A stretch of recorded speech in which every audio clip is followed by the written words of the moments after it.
Yeah, I'm Nicky Harkin. I'm the ISVA Service Manager at Arch North East, which stands for Independent Sexual Violence Advisor.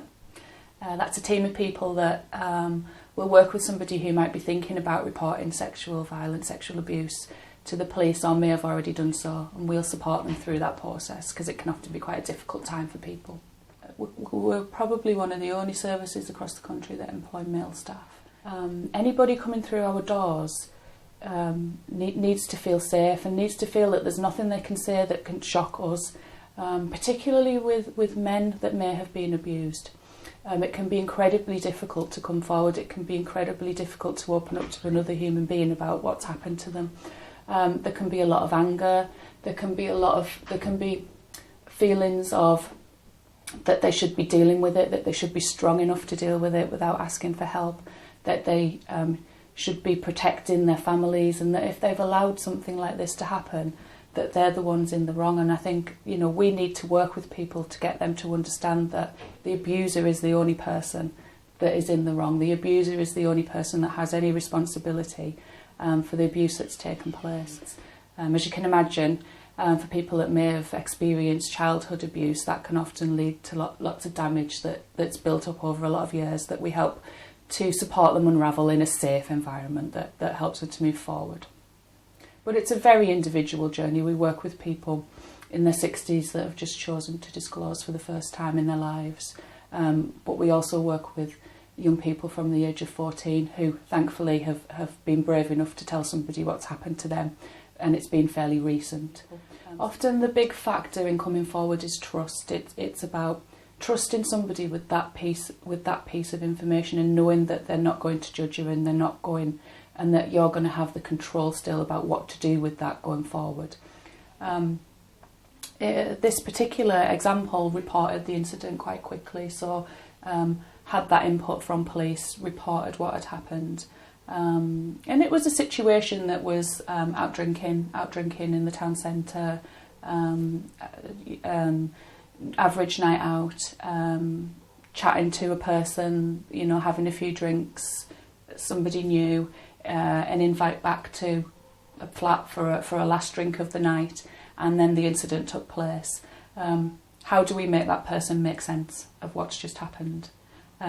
Because there'll be lots of things going through their mind. Lots of things. Why did I take that last drink? Why didn't I see what was going to happen? Why did I not go home earlier?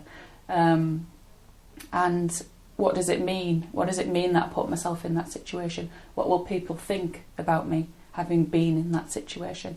And luckily, what happened in that particular case was that person accessed our counselling service quite quickly, and we were able to work to understand that actually, all of those what ifs, all of those whys, all of that self-blame is actually a common reaction when a sexual violence incident takes place. And so once we were able to work with you to understand that is a normal reaction, you can take a step back and you can think, right, okay, I didn't do anything wrong.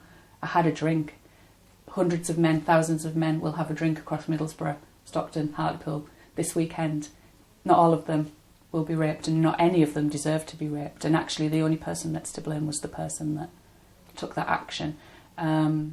Abusers are very, very clever at what they do, and abusers will manipulate, and they will bring with them that sense of shame and that sense of guilt. There are lots of myths around sexual violence that abusers will buy into, which can often leave the person feeling as if somehow it was their fault, somehow they had something to do with this abuse and keeping this abuse going on, that the abuser will manipulate and will build upon in order to try and keep that abuse secret. And the myth that actually male rape only happens to homosexual men, that's actually not true. There are around 12,000 men in Great Britain raped every year, and not all of those men are gay men.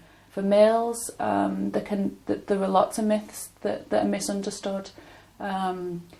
Often, even in childhood, abuse that takes place in childhood, there can be a physical reaction to that abuse. A male may get an erection during the abuse, and I think often that's a myth that isn't understood, that somehow I enjoyed that act or somehow I wanted that to happen.